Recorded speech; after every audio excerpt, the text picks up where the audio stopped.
La idea es observar de que el fenómeno ovni no solo es una cuestión cultural de estos tiempos, sino que viene sucediendo hace mucho tiempo, y tiene una connotación en todos los tiempos de fuerte impacto en las culturas. Y hay grandes connotaciones, hay estudiosos que se dedican a rastrear los vestigios de presencia de seres, de objetos voladores, en textos bíblicos, en textos históricos, en distintas culturas. Y me pareció muy simbólico empezar abriendo con esto, ¿no? Una cita de la Biblia, Génesis 12:1-3, que en la Biblia, si uno hace un estudio, encuentra más de 200 referencias referentes a seres alados, seres voladores o objetos que vuelan. Me pareció como contrapartida un hecho de la antigüedad, de un libro casi excluyente de nuestra historia como civilización, la Biblia, donde hace referencia a, dijo Yahvé a Abraham: vete de tu tierra y de tu padre, de la casa de tu padre, la tierra que yo te mostraré, de ti haré una nación grande y te bendeciré. Esto puede tener una connotación religiosa, como todos la conocemos, pero también tiene otro tipo de connotaciones. O Neil Armstrong, que dice: es un pequeño paso para un hombre, pero un gran salto para la humanidad, siendo que fue el primer hombre que pisó la luna. Sin embargo, todo es cuestionable, porque ustedes podrán decir: sí, pero lo de arriba es una cita religiosa, que generaría, incluso altera los humores en los practicantes. Pero yo también les puedo decir que está hoy en día cuestionada hasta que el hombre haya llegado a la luna en esa fecha. Fíjense, tomé dos referencias al azar muy representativas. Subió Moisés al monte y la nube cubrió el monte. La gloria de Yahvé reposó sobre el monte Sinaí y la nube lo cubrió por 6 días. Al 7º día llamó Yahvé a Moisés en medio de la nube. La gloria de Yahvé aparecía a la vista de los hijos de Israel como fuego devorador sobre las cumbres del monte. Moisés entró en la nube y subió al monte, y permaneció Moisés en el monte 40 días y 40 noches. O, vamos a hacer un clic a la próxima figura, iba Yahvé al frente de ellos. De día en una columna de nube para guiarlos en el camino, y de noche en una columna de fuego para alumbrarlos. Fíjense, son muy referenciales, y esto, si uno lo toma desde la práctica religiosa, seguramente lo enmarca en una cuestión muy mística, muy apegada a la fe.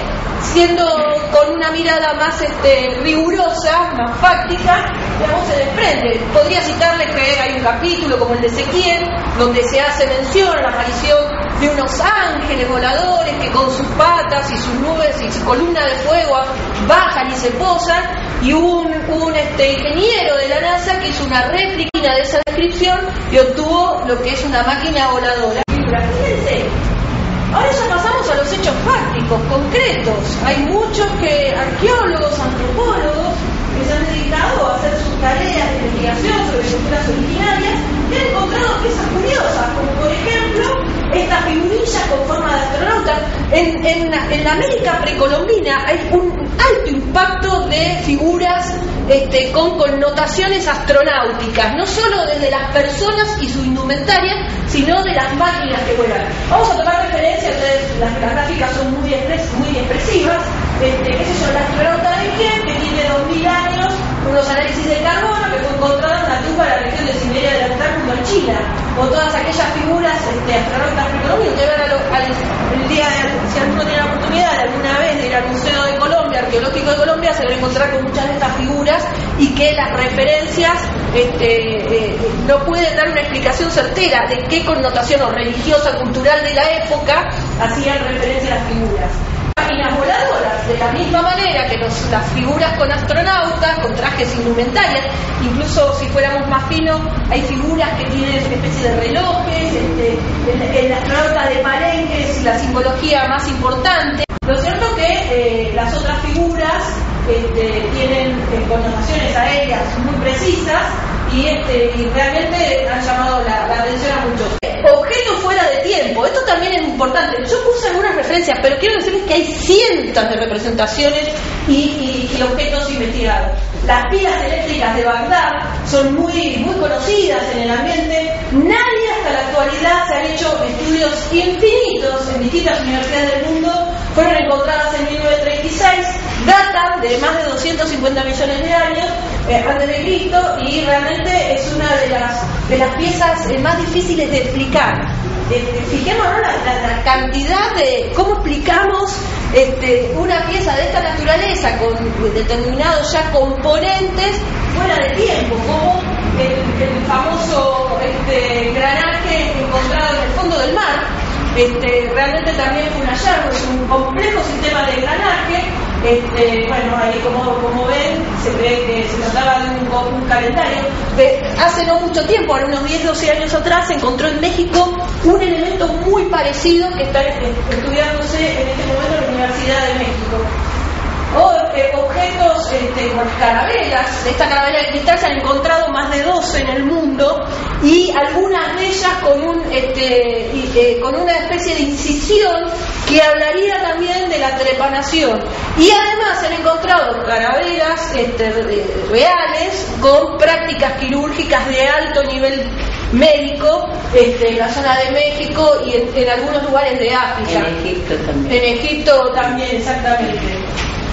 El disco del príncipe Saúl, que es una hélice, lo cual es muy difícil de explicar como algo que data de 3000 cuando no existía ni la rueda prácticamente, ¿no?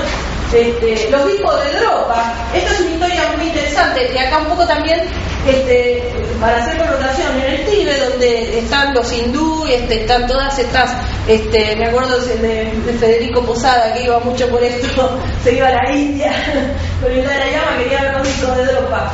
Se encontraron unas cavernas donde además de estos discos se encontraron más de 50 cuerpos de pequeño porte, de no más de 1,20 metros de estatura, macrocéfalos con hendiduras. Estos discos los recuperó la expedición china que produjo el hallazgo y desaparecieron de la faz de la Tierra. O el martillo de Texas, que es una pieza muy simbólica, hallado en 1934, fosilizado, formato de madera y cabeza de hierro. Lo importante de saber es que tiene más de 7 millones de años, y por su composición y su manufactura es anterior a la aparición del hombre. Pinturas rupestres, tomé algunas de las más referenciales en Italia o en las cuevas en Francia, que son una de las primeras en hallarse estas figuras con antenas y cascos.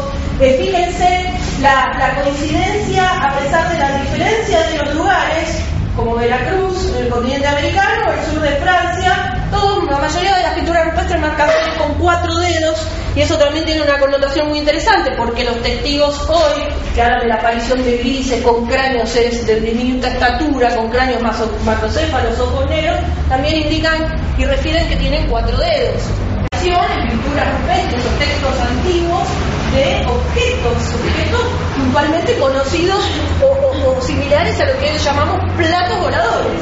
En mucha cantidad de referencias en la India, en la zona, obviamente, en esa de Omi en Samapaita. La verdad que quedas muy impresionado porque esto está todo con los estudios que han hecho muchísimos trabajos de investigación, no solo de los lugares de origen, sino muchas veces universidades muy prestigiosas del mundo que van por detrás de todas estas búsquedas. Pasamos a la siguiente. O pinturas de distintas épocas. El Renacimiento fue una época de oro para el arte y también una época de oro para quienes investigan estos vestigios, estas identificaciones. Pasemos a la siguiente. Fíjense, la aparición pasamos a la siguiente, de objetos que vuelan y que siempre además parecen estar contemplando el todo desde el cielo. Pasemos a la siguiente. En distintas obras aparecen, se hacen referencia, bueno, hay una connotación siempre religiosa. En muchas pinturas aparecen unas especies de esfera, que era la identificación de la Santísima Cruz, y que comúnmente también aparecían como volando en el cielo. Entonces, fíjense que desde que empezamos con las connotaciones de las citas bíblicas, en relación a lo que van apareciendo expresamente en pinturas, en elementos, siempre hay una relación entre el cosmos, el universo y la religión, y por ende en todo el desarrollo político, social y cultural de esas culturas, que no dejaban nunca de hacer referencia a esa observación hacia el cosmos. Hay cantidad, pero son, les traje las más representativas, las que causan mayor impacto. Quiero decirles que siempre obviamente está la explicación del contenido religioso, no hay que perder de vista esto, porque todos los que han estudiado desde el punto de vista del arte realmente le dan una connotación religiosa. En obviamente puntualmente los que son detractores de todos estos comentarios que le estoy haciendo hablan de que en realidad lo que los artistas representaban eran aves volando, que además tenían una connotación de libertad de los pueblos, etcétera, y que en realidad lo que parecen platos voladores eran la representación de las aves. Leonardo da Vinci fue el gran inventor y además de inventor fue filósofo, fue político, fue alquimista, y entre sus múltiples diseños siempre tuvo algo vinculado al desarrollo tecnológico y al desarrollo tecnológico vinculado a lo aéreo. Esto que ustedes están viendo, lo que se presume que pudiera ser el primer boceto de un helicóptero en la historia del hombre. Y entramos a las grandes civilizaciones. La señora Carres hacía referencia a los egipcios. Bueno, vaya si los egipcios han dado que hablar con todo esto. Hay dos cosas fundamentales que se saben: que las pirámides fueron construidas en una época y que la cabeza fue construida en una época mucho más anterior a las pirámides, y que incluso hay registros muy concretos de que en esta zona que se la conoce como desértica, antiguamente era un gran poblado de vegetación y otros tipos de clima, justamente porque los análisis de unas muestras y otras así lo indicaban.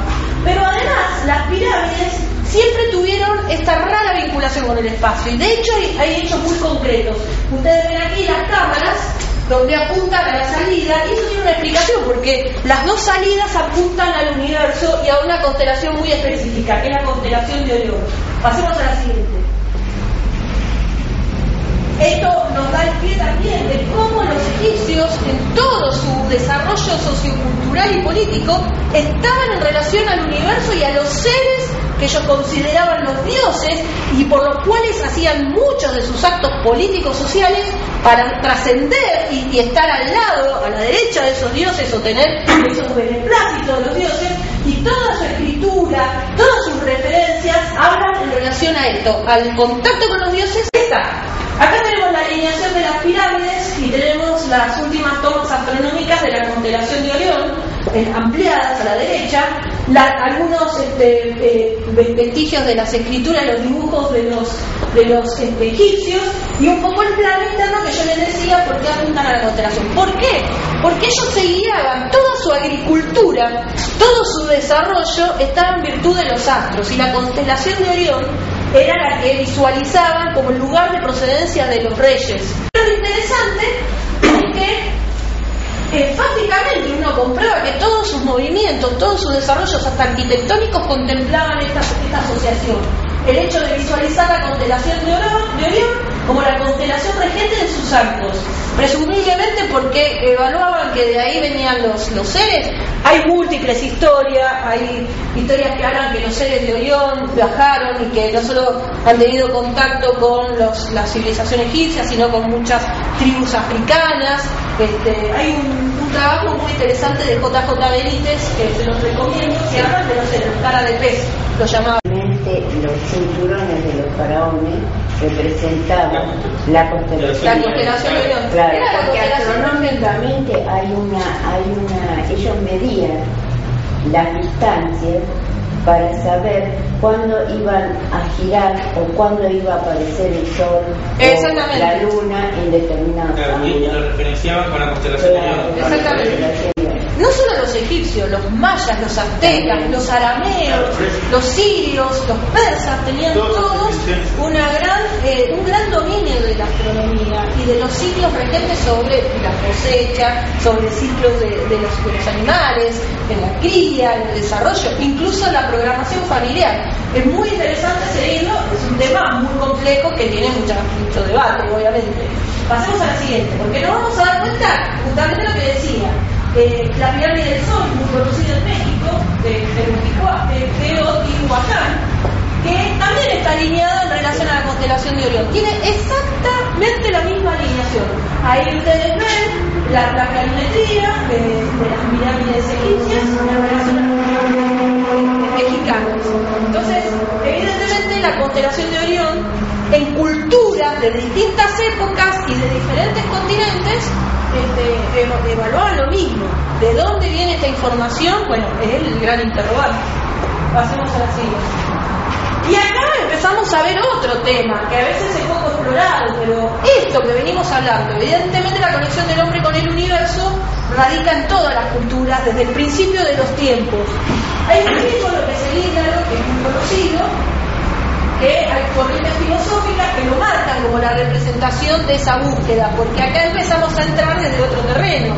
Sin hablar de extraterrestres, sin hablar de todo, hay una real necesidad del hombre de siempre tener esta conectividad con el universo, el mirar para arriba o el mirar por fuera de la Tierra. Y evidentemente todas las culturas han tenido esa trascendencia. Acá hay ejemplos muy claros, digamos, desde símbolos en Andalucía, los dibujos mismos de Leonardo da Vinci que dan ese marco, o en el templo de Ramsés II, donde era una posición muy típica de los egipcios. Así como estos 3-4 ejemplos, hay muchísimos en muchísimas culturas. Pasemos a la siguiente.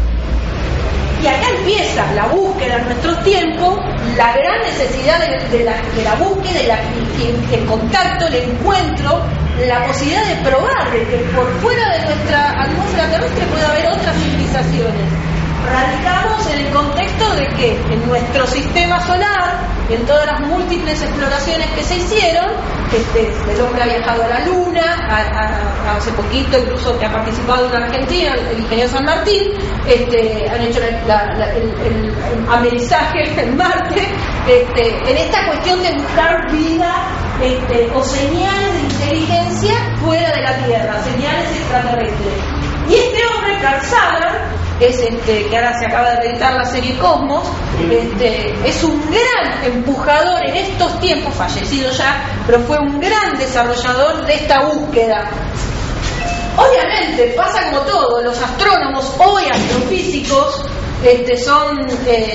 tienen una gran puja, porque cuando este hombre empezó a hablar de que podía existir, utilizando ahora vamos a ver una fórmula, la fórmula de Drake, donde en tanto universo y tantos sistemas solares y tantos millones de planetas en cada sistema, aplicando una fórmula, era probable que hubiera vida parecida a la Tierra en distintos, por millones. Entonces esa búsqueda empezó de la mano de este hombre, muy cuestionado en su momento, porque cuando nace el proyecto SETI, que es el proyecto madre por excelencia, el más famoso, conocido de la búsqueda de señales de inteligencia extraterrestre, obviamente los astrónomos tradicionales daban como una pérdida de tiempo realmente esta cuestión cerrada. Hoy, ¿cómo ha cambiado todo? Que no solo los astrónomos ya buscan lo que se llama en el espacio zonas habitables,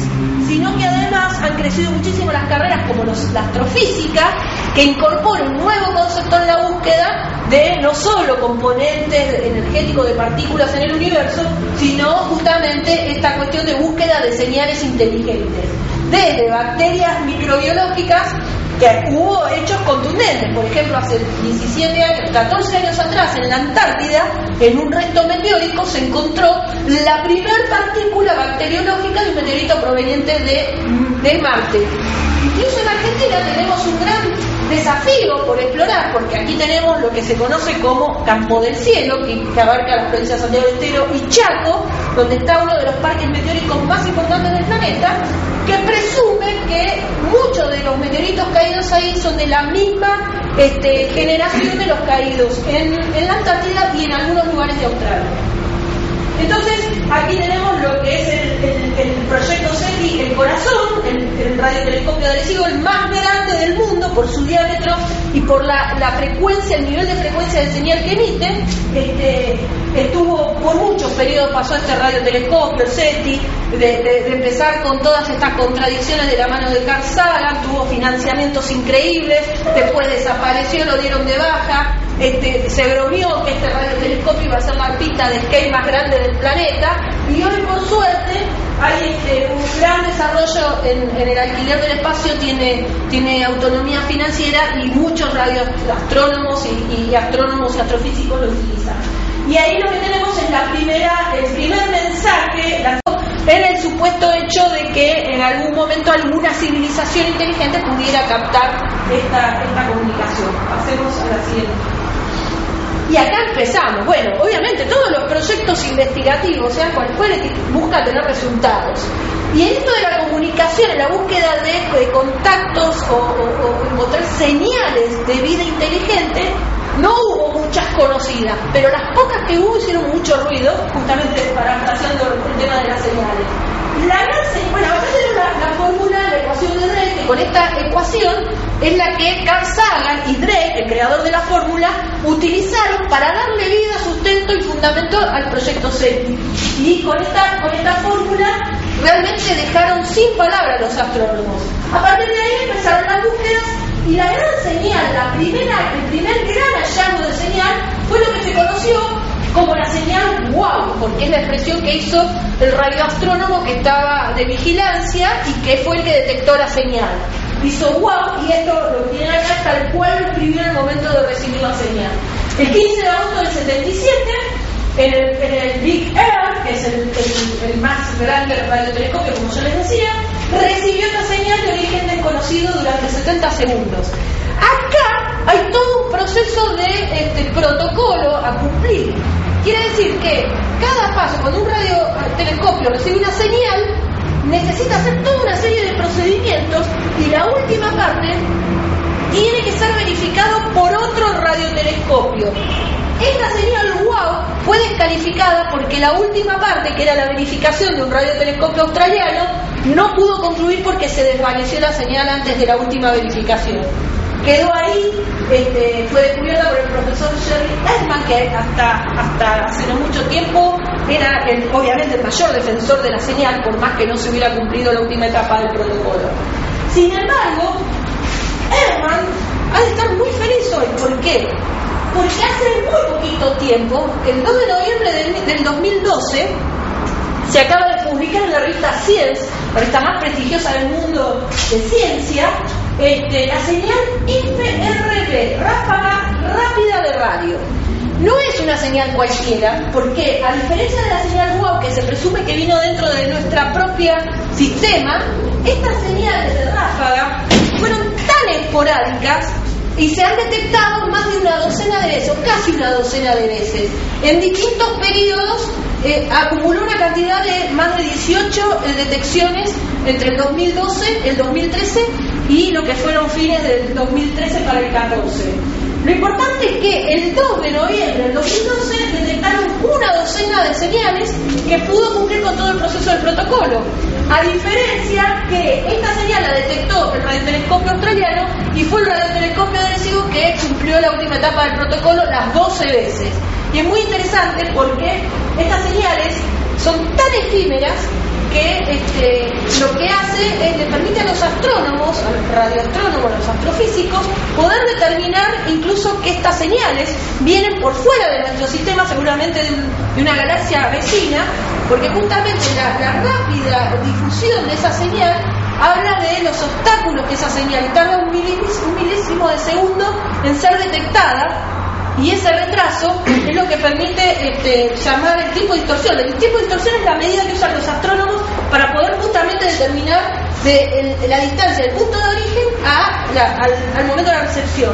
Estas señales vienen de fuera de nuestro sistema solar, acaba de ser publicada en la revista Science y va a ser el gran debate en los próximos tiempos porque es la comprobación concreta de que hay una señal que no pudo ser identificada, por lo menos ni desacreditada, porque cumplió con todas las reglas del protocolo. Lo importante es que hay todo un movimiento de identificación de señales. Y acá quiero contarles una cosa. En el año 2010, cuando Obama estaba cumpliendo casi la mitad de su mandato, si no mal recuerdo, y el proyecto SETI se encontraba totalmente desarticulado. Y lo que hizo Obama fue, por falta de financiamiento fundamental en ese momento, y lo que hizo Obama fue tercerizar, privatizar, por llamarlo más elegante, lo que es la exploración espacial. Ahí vuelven a hacer el SETI porque una empresa privada, la Bigelow Aerospace, fue la que ganó esa licitación. Y es muy curioso porque, y ahora les voy a decir dónde van a poder ver bien todo lo que yo les estoy contando, en una película. Bigelow Aerospace es una empresa que en esa época ya tenía 2 satélites en el espacio y casualmente su dueño, que es de apellido Bigelow, siempre fue muy interesado en el tema OVNI. De hecho, dentro de la agencia espacial tiene un área que se llama el BAS, que investiga los UAPs, que son los Unidentified Aerial Phenomena. Antiguamente, ustedes habrán escuchado hablar del fenómeno de la multiplicación de ganado. Bueno, la Fundación Rockefeller, que también siempre financió proyectos de investigación del fenómeno OVNI, desde el concepto de fenómenos aeroespaciales, investigaba también con científicos muy predominantes de la ciencia en Estados Unidos este fenómeno de mutilación de ganado asociado a estos fenómenos extraños. De hecho, aquí en la Argentina, cuando empezamos a investigar esos fenómenos, tuvimos mucha relación, allá por el 2002, con esta gente, y Bigelow en el 2010 hace desarticular un organismo que financiaba la Fundación Rockefeller, que se llamaba el NIST, el National Institute of Discovery Science, toma todo ese cuerpo de científicos que investigaban mutilación de ganado, los incorpora al BAS, a este departamento que investiga los WAPs, y hoy tiene relación con muchos lugares del mundo. Nosotros hemos tenido contacto de ellos, que entre otras cosas nos han querido comprar piezas que tenemos en un museo en Victoria, Entre Ríos, de las cuales tienen que ver comúnmente con tecnología, desarrollo de tecnología, piezas caídas del espacio. Entonces, este empresario, esta empresa de tecnología espacial, hoy es el que controla gran parte del desarrollo de exploración espacial, entre ellos la exploración en búsqueda de señales inteligentes. Pasemos a la siguiente. Y acá empezamos ya otra cosa, los astronautas. Cuando empieza la carrera espacial en los años 50, imagínense que la carrera espacial empieza cuando una potencia, un estado de lanzamiento, largaba un satélite el mismo día caía. En eso fue creciendo la carrera espacial, y acá vamos a tomar algunos que otros ejemplos. Todos estos astronautas y muchos más, yo puse los más importantes por la calidad de las misiones, han tenido expresiones vinculadas a observaciones de ovnis en el espacio. Vamos a tomar, por ejemplo, durante el vuelo de la Gemini 12 en 1966 con Edwin Aldrin, James Lowell, 4 objetos en línea, sabía que no se trataba de estrellas. O Scott Carpenter, el programa Mercury, en ningún momento durante su estancia en el espacio los astronautas se encontraban solos, estaban vigilados permanentemente por los ovnis. Bueno, pasemos a la siguiente, que vamos a ver un desarrollo más grande, porque este hombre tuvo una gran trascendencia. El mayor Cooper, él no solo cuenta sus experiencias en el espacio, sino que fue el primer astronauta, porque en las Naciones Unidas se hizo una asamblea en el año 85, donde participaron prestigiosos investigadores del fenómeno OVNI. Participó Jaime, Jacques Vallée, que eran científicos, Joseph Jaime fue el que integró, el astrónomo que integró el Blue Book, muy conocido en Estados Unidos, que supuestamente se creó para estudiar e investigar los casos que reportaba la USAF, la Fuerza Aérea Americana, y los civiles que en estos años reportaban. Estamos hablando de los años 50-60. Joseph Hynek se lo conoce como el padre de la ufología, porque concluye que de una cantidad de casos no se podían explicar. Entonces él es el que no solo se sale del escepticismo, de la explicación del todo lo vale para estos fenómenos extraños, sino que además crea una escala que ustedes conocerán por películas: encuentros cercanos del primer tipo, del segundo tipo, del tercer tipo, del cuarto tipo. La película de Spielberg, de cuarto tipo, incluso él tiene una participación como extra referencial. En el 85 se hace esta asamblea de las Naciones Unidas, donde declaran, entre ellos Hynek, un científico francés, Jacques Vallée, otros científicos de distintos lugares, y Gordon Cooper hace la declaración de lo que él vivió. Él dice que durante años he vivido con un secreto, el secreto impuesto a todos los especialistas en astronautas. Ahora puedo revelar que cada día en Estados Unidos nuestros radares detectan objetos de forma y naturaleza desconocida. Existen miles de informes de testigos y muchos documentos que lo prueban, pero nadie quiere publicarlos. ¿Por qué?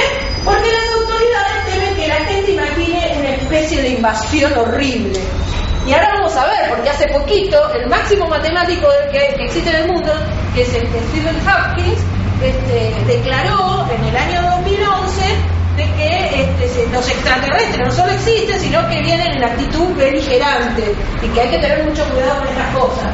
Pasemos a la siguiente.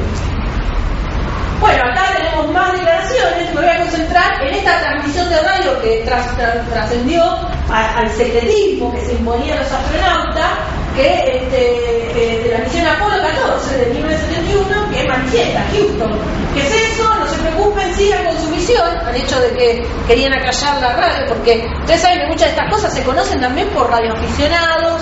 De hecho, acá tuvimos el padre Reina, que tiene una curiosa anécdota. Era un jesuita que tenía un observatorio en San Miguel, y que en una de las misiones él detectó una lluvia de meteoritos.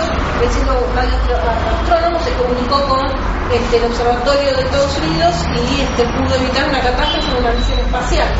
Cuentan, digamos, pero lo cierto es que hay muchos escuchas en el éter todo el tiempo, y muchas de estas, y ahora ciberespacio, digamos, las misiones, las agencias espaciales bajan permanentemente imágenes que transfieren los satélites o la estación espacial, y uno hasta puede ver. Hoy uno se puede comunicar con el astronauta por Twitter que está en la estación espacial y le puede pedir que le saque una foto cuando pasa por su país, por ejemplo. Es re loco, pero hay muchos cazadores de imágenes que están atentos a robar estas señales o estas informaciones.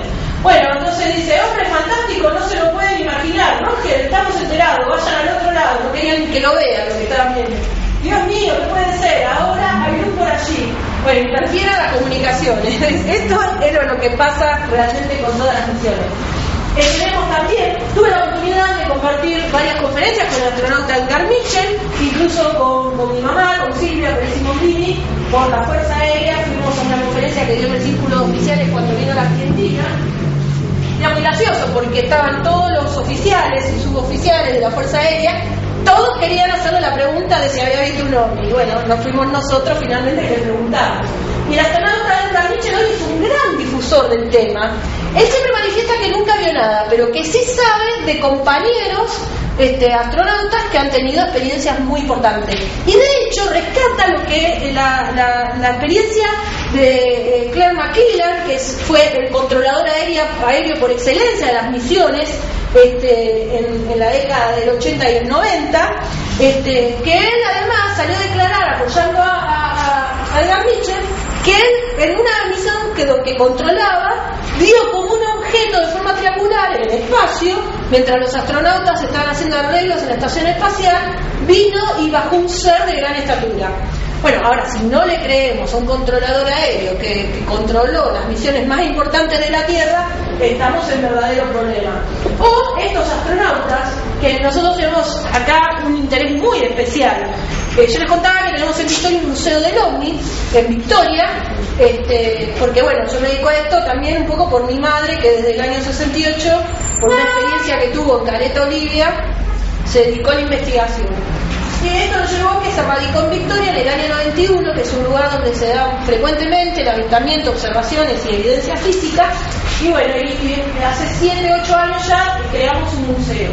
Nos donan una esfera, que es una parte de la Salyut 7 que cayó en el año 91, en febrero del 91, en distintas provincias, Santa Fe, en Entre Ríos, las principales piezas. Esta esfera que tenemos cayó en la localidad de Casilda y quien la encontró nos la donó al museo. Y hace poquito encontramos a quien encontró la parte principal de la Salyut 7, que es un periodista del diario El Heraldo, ya jubilado, que aún tenía piezas de la Salyut y nos acaba de donar más piezas. ¿Por qué es tan importante esta misión? Porque la Salyut 7, comandada por varios astronautas, pero fundamentalmente por estos cosmonautas, fue la primera estación espacial que se puso en órbita. Y a partir de la serie Salyut empezaron a hacerse las mejores modificaciones. Sí. Entonces una pregunta, porque yo también escuché ese material. Sí. Si no interpreté mal, usted dice que hay una especie de mecanismo para escuchar especie de mensajes o no sé, como vibración, no sé cómo le explico a usted. No, los radioastrónomos, los que se dedican los que son radioaficionados, sí, o aquellos que son que buscan todo el tiempo y siguen las emisiones que hacen la estación espacial o las distintas misiones espaciales, que bajan fotos permanentemente, sí, y graban audio, comúnmente detectan transmisiones o fotos donde aparecen figuras o elementos o objetos puntuales. Por ejemplo, la misión de la Cassidy, que estaba orbitando por Saturno y sacando fotos a los anillos de Saturno, en múltiples ocasiones, cuando bajaban las fotos, en esa frecuencia, porque imagínate que en un segundo bajan como 50 fotos, no sé cuántas exactamente, y roban la foto, la guardan, después deja de transmitir la gente de la misión y se pierde la información. Pero hay gente que se dedica, que está todo el tiempo con sus computadoras para tomar esas grabaciones o fotos o videos. Pero hacer referencia a un hecho que usted dijo que no sé, que captó medio segundo o un periodo más chico de tiempo de una... la frecuencia de la onda de radio. Sí. Exacto, sí, la nueva onda que son las bueno, que se conocen como ráfagas de viento. Si se puede captar una onda de radio de algo que está fuera de la galaxia, porque no se podría captar una onda de radio en una transmisión de los objetos no identificados que supuestamente vio esta gente afuera de la Tierra. Bueno, que se han captado, por eso te digo, estaba mostrando eso, que interfieren las comunicaciones. El tema es que ellos, hay astronautas que cuando charlas con ellos, o muchos están dando conferencias en el mundo, no solo te muestran las fotos, sino que te pasan las grabaciones que han tenido con Houston o con la agencia espacial que controlaba la misión. Mayoritariamente se hace desde Houston o de Cabo Cañaveral. Pero sí, el tema es que no les permiten sacarlo a la luz.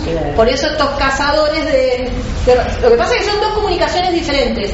Esta de los astronautas, cuando van a las misiones, están dentro de nuestro sistema, en una altura de la atmósfera, donde las comunicaciones son mucho más directas. Imagínate, para que lo entiendas, estas ondas que yo te mencionaba, que vienen fuera de la galaxia, para llegar hasta el punto de detección, tiene un camino muy sinuoso que incluso se topa con agujeros negros, neutrinos, nubes ionizadas del cosmos. Son todas cargas, el cosmos está cargado, lleno de partículas de carga, y los neutrinos que están tan en boga, y cada vez las ondas, sabés que rebotan, cada vez que se tropiezan con un estorbo, se desvían y vuelven a tomar su curso. Yo, que soy la que lo recibo, y cuando tomo el contacto, que es tan fugaz, tan rápido que desaparece, que tarda un microsegundo en llegar, más tarde que estas comunicaciones, como por ejemplo de los astronautas, que es directa, no tiene ningún estorbo. ¿Entendés? Entonces, que para nosotros es una distancia irrisoria, en términos astronómicos es monumental y tiene todo este proceso que te estoy indicando. Eso que se llama distorsión, que yo indicaba en la medida que utilizan los astrónomos o los radioastrónomos para saber el punto de origen, y es lo que les permite, ese microsegundo de diferencia, les permite establecer que esa señal es mucho más lejana incluso de nuestro propio sistema solar. Más o menos para que tengas una idea. Entonces, bueno, pasemos quedar con la Salyut 7. Estos hombres han tenido 2 encuentros y lo han hecho público. La Salyut 7, la primera estación espacial, estaba tripulada por 3 cosmonautas. Venía otra, lo que se llaman misiones cargueros, que traían otros astronautas, por un lado con las Soyuz, las misiones Soyuz, y por el otro lado los Rockets, que eran los cargueros que traían insumos, comestibles, etcétera, etcétera. Experimentos se hacían mayoritariamente. En 2 oportunidades en el mismo año han tenido el encuentro de lo que ellos llamaban los ángeles, los seres angelicales. Aparecía un gran resplandor de luz, ellos se quedaban sin ningún tipo de suministro prácticamente eléctrico, eran cuestiones de menos de un minuto, y gente súper entrenada, súper seria, que han tenido carreras en su carrera espacial, ha sido brillante. Incluso uno de ellos tuvo que ser bajado a la Tierra en una de las misiones de cambio de tripulación, o que iba con investigadores, porque quedó con lo que se conoció, ahora no me acuerdo el apellido del cosmonauta, pero quedó con un traumatismo que se le puso el nombre del cosmonauta, porque después en la otra misión de devolución les volvió a pasar lo mismo a los nuevos cosmonautas. Entonces hay mucha evidencia sobre estas cosas. Por eso para nosotros estos restos de la Salyut 7 son tan importantes, porque estos avistamientos, estas 2 experiencias, fueron vividas en esta estación espacial, de la cual nosotros tenemos un resto importante en el Museo de la Historia. Pasemos a la siguiente. Bueno, acá vamos a ir rápido porque son cosas muy conocidas, pero que las quería traer a colación para que detecten algo. Como a veces la comunicación se tergiversa, o uno queda con lo que le dicen los medios de comunicación. Acá estamos viendo el 24 de junio de 1947 el caso Kenneth Arnold. Este hombre piloto que estaba volando sobre el monte Rainier, objetos sobre el monte. De acá, supuestamente la historia ufológica o neológica en el mundo dice que nace la palabra plato volador, que en realidad no fue el que le da esta señalización. Acá tienen el recorte original que él hizo, esto es dibujado de la mano del testigo, y él dibuja como una cosa rara. El entrevistador, que a los días de sucedido el hecho, un periodista de la radio local, le entrevista, cuando él hace referencia a la forma, el entrevistador es como un plato volador. Ahí quedó acuñada la historia de que los objetos que vuelan, estos que no se pueden identificar, son platos voladores. Pasemos a la siguiente. El caso Roswell, el más conocido del planeta. Acá vamos a hacer un mix de distintas cosas. Esta es la base de Roswell, la foto original del 47. Harry Truman, presidente del 45-53, acusado como el gran ocultador en la historia de la humanidad del tema OVNI. Lo cierto que sucedió, brevemente la historia, en un rancho de Nueva México, en Roswell, cae un objeto que explota, el dueño, Sam Russell, es el que lo denuncia, de la base aérea de ahí de la zona de Nueva México, mandan a una patrulla. Y lo que declaran es que vieron un objeto estrellado diseminado de partículas por todos lados y 5 cuerpos, de los cuales 4 estaban muertos y 1 quedó con vida. Pasemos a la siguiente. Acá está un poco la crónica. En este artículo de diario, la Fuerza Aérea Americana reconoce que lo que cayó fue un ovni. Al día siguiente en ese artículo dice que no, que fue un globosonda del proyecto Mogul. Acá vemos al pobre militar que le ponen le dan a Jesse Marcel, que es el que da la cara, que primero dice que era un ovni, que después le hacen decir que él muestra incluso que era parte del proyecto Mogul, y acá lo que vemos son los restos que supuestamente sacaron la foto. Presten atención, estamos hablando del 47. Esto fue el 8-9 de julio del 47. Presten atención a este papel, porque van a ver lo que hace la tecnología. Pasemos a la siguiente.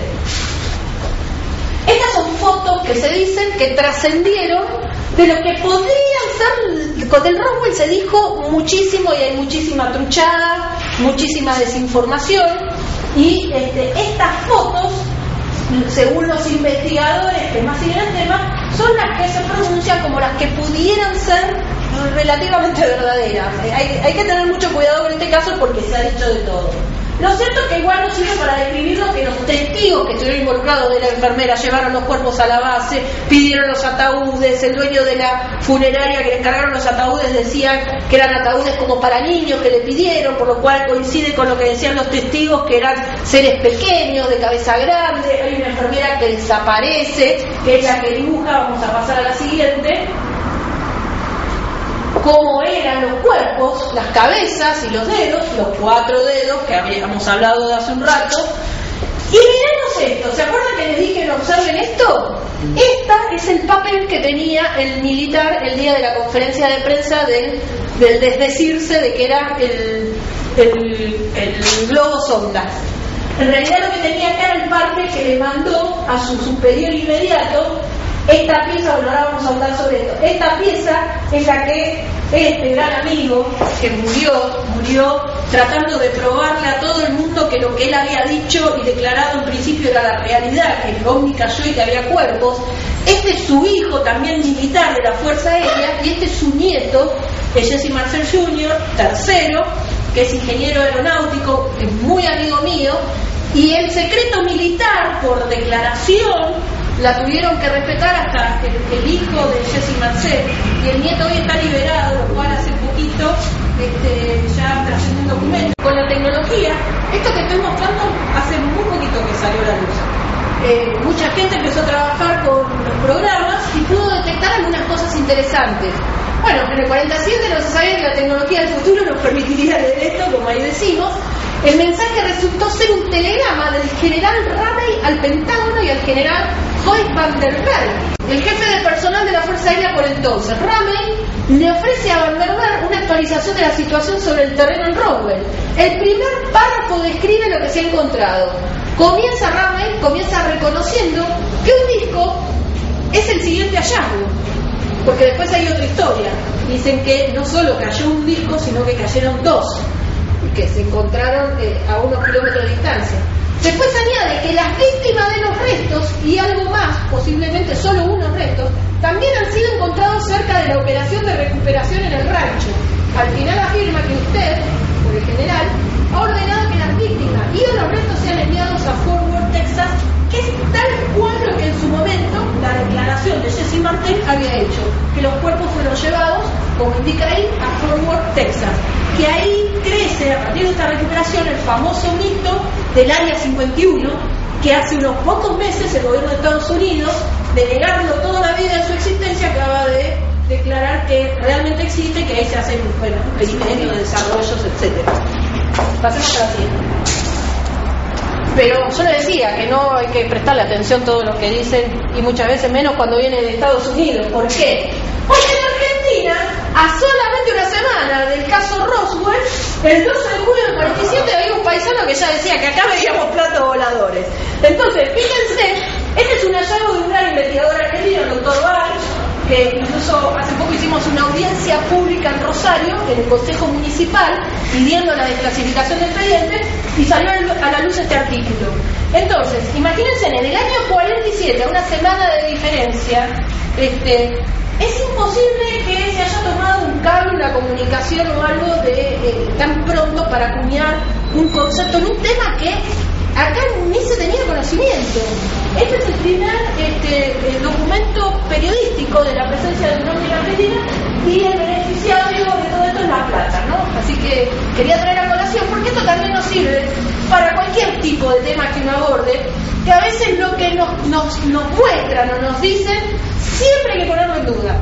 Siempre hay que verificar la fuente, ahondar, generarse uno como investigador de cada información, porque a veces las cosas no son como lo que nos dicen, ¿no? Y esto es una buena, clara muestra en un año como el 47, donde era muy difícil el acceso a la información. Pasemos a la siguiente.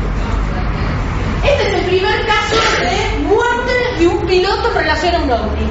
Es el caso de Thomas Mantel, 7 de enero del 48. Bueno, ve un ovni, es captado en la torre de control, le indican que lo persiga, pierde la comunicación con la radio, consecuente acto, aparece estrellado, obviamente muerto el piloto. Acá un poco todo el desarrollo de las comunicaciones, hasta dónde pierde comunicación. Es un buen caso porque acá en este caso apareció el cuerpo del piloto, el avión estrellado, pero hubo cientos de casos en donde hay uno que incluso se desclasificó hace muy poco, el año pasado, el gobierno australiano, de un piloto australiano que perdió contacto y nunca más apareció, ni el avión ni el piloto. El caso de Malasia, hace poco se tomó en cuenta la posibilidad de que hubiera sucedido lo del piloto australiano, pero bueno, digamos, es difícil hacer estas afirmaciones. Pasemos al siguiente. Y entramos a Argentina, porque acá en definitiva, en Argentina tenemos mucho para decir del tema, y mucho a nivel institucional, y vamos a ver los logros y las cosas que se han hecho en Argentina. Nos situamos en la década del 60. Acá había muchos investigadores, muchos civiles, pero también muchos militares que se involucraron en investigación de objetos caídos del espacio. Este caso, conocido como, esto es una caída de Mendoza, pero se lo conoció como la caída de Tío Cugio en Córdoba, terminó siendo a las postres identificado como una chatarra espacial. Pero en esa época, y acá yendo un poco a la pregunta, pero desde otro concepto, se lo clasificó como secreto, porque estamos hablando de tecnología que en ese momento no se conocía. Toda cosa que caía en el espacio era rara, extraña, o podía ser un ovni con ALF, o tecnología que de Estados Unidos o Rusia, que eran los grandes precursores de la carrera espacial. Bueno, aquí hay muchas comunicaciones. Esto tuvo mucha participación en un gran investigador argentino, Nicolás Ojeda, que ha tenido contacto con la mayoría de los testigos, los intervinientes y sobre todo los militares. También fue investigado por otro gran investigador, Carilles, un juez de Jujuy hoy, que ha tenido mucha trascendencia en las investigaciones.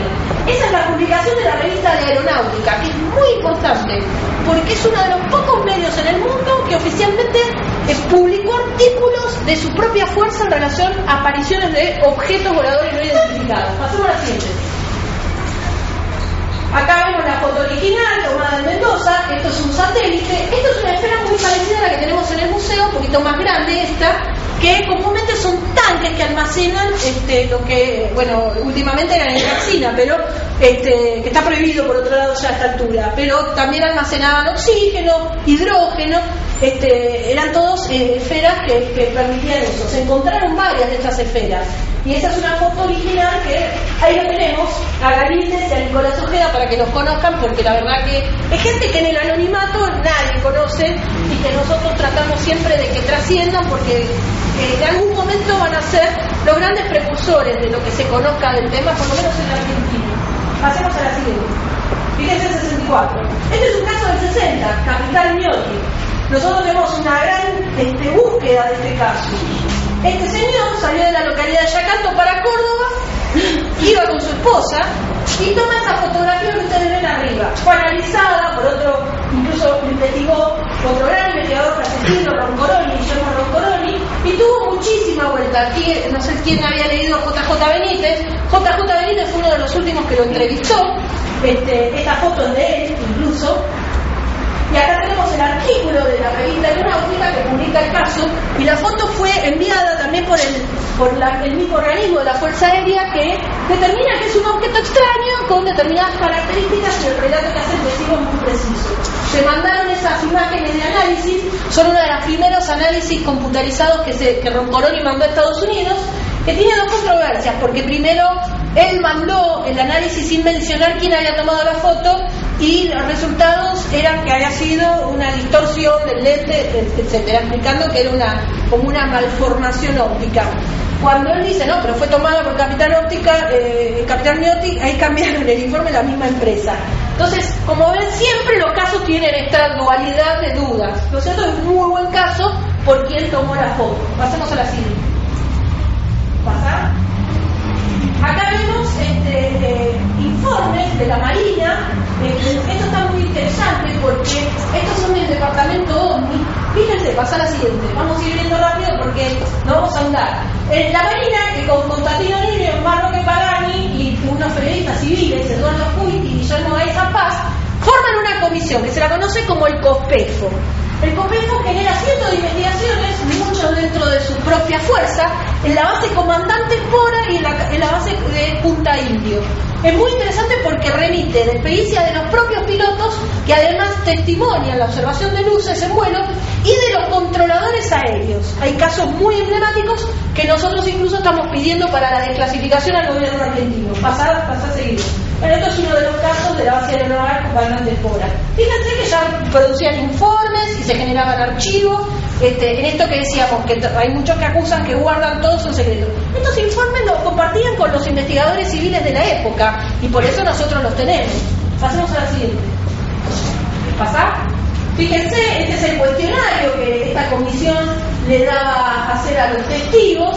Esta es de la División OVNI de la Fuerza Aérea, en 1962, del Servicio de Informaciones de la Aeronáutica. Fíjense, ya la Marina, la Fuerza Aérea tenían comisiones e investigaban el fenómeno. Pasemos a la siguiente. Ahí ven un poco los copetes, quienes firmaban. Acá es el vicecomodoro Ángel Pérez, de la Subjefatura Segunda de Inteligencia Aeronáutica, para que vean las referencias. Pasemos a la siguiente.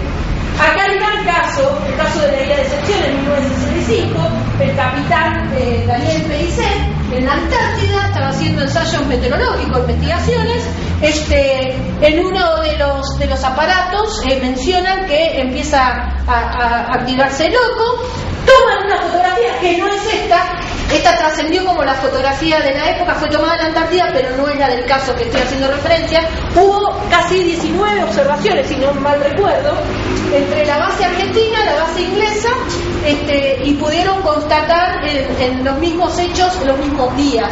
Por lo tanto, hay mucho. Hay un informe, ahora sacaron algunos investigadores, Victorio de España, Janosch, un español también, Ballester Olmos, que hacen un gran trabajo de investigación, de recopilación de información, que concluyen que lo que vieron fue un satélite, lo cual yo ya adelanté que no estaba absolutamente en contra, porque era realmente imposible. Es una conclusión muy apresurada en un hecho que revierte o reviste muchos testigos, ¿no? Y de gran calidad profesional. Pasemos a la siguiente. Bueno, esto es la prensa, pasemos que vamos a ver todas las comunicaciones. Fíjense, acá está el expediente que generó este caso. Imagínense el volumen de información que generó la prensa. Pasemos a la siguiente. fíjense los formularios, así trabajaba la Armada, tenía un voluminoso expediente. Esto lo estamos buscando por todos lados y no aparece. Y creemos que se lo llevó el capitán Pagani, que murió, que era el director de esta comisión, a su casa, lo cual sería muy triste porque hace más difícil encontrarlo. Pasemos a la siguiente, la gran nota, y acá me voy a detener un minuto. Este artículo generó que la Marina haga el primer comunicado oficial en el mundo de una Fuerza Armada de la observación de un ovni. Así que Argentina también, entre los valores, tiene ese mérito de que un organismo oficial de fuerza militar, ante la presencia de un ovni, lo declara. Y obviamente el comunicado tomó trascendencia que ocupaba las primeras planas de los diarios de la época y los medios de comunicación. Pasemos a la siguiente. ¿El 65? Sí. 65. ¿Por qué es la acción de las Fuerzas Armadas de este país con relación a las de otros?